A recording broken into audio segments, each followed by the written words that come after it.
ভারতের জনপ্রিয় TV reality show দাদাগিরি, সারেগামাপা ও দিদি নাম্বার ওয়ান এর শুটিং সেটে অগ্নিকাণ্ডের ঘটনা ঘটেছে।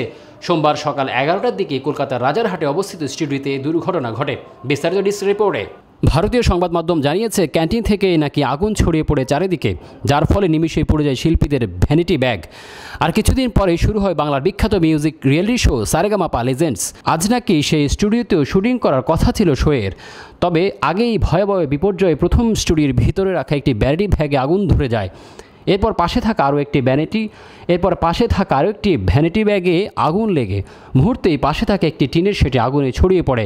তবে সৌভাগ্যবশত স্টুডিওর পাশে পুকুর থাকায় পানি তুলে তড়িঘড়ি আগুন নেভানোর চেষ্টা করেন স্টুডিও কর্মীরা। আগুনে দুটি গাড়ি পুড়ে ভস্মীভূত হয়ে যায়। তবে ঘটনায় কেউ হতাহত হয়েছে কিনা তা এখনও জানা যায়নি। ধারণা করা হচ্ছে মেকআপ ভ্যানের এসি থেকে অগ্নিকাণ্ডের ঘটনা ঘটেছে। কীভাবে আগুন লেগেছে তা খতিয়ে দেখা হবে। এই স্টুডিওতে দাদাগিরি, দিদি নাম্বার ওয়ান ও সারেগামার শুটিং হয়। আজ সারেগামা শোয়ের শুটিং হওয়ার কথা ছিল, কিন্তু তা বাতিল করা হয়েছে। সারেগামাপা লেজেন্ডস জি বাংলার আপকামিং শো।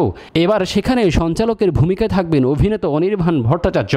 এই শোয়ে কিছুদিন আগেই গাইতে এসেছিলেন গায়ক জাভেদ আলী। সোমবার শুটিং হওয়ার কথা অভিজিৎ বন্দ্যোপাধ্যায়, আকৃতি কক্কর, বিনোদ রাঠোরদের।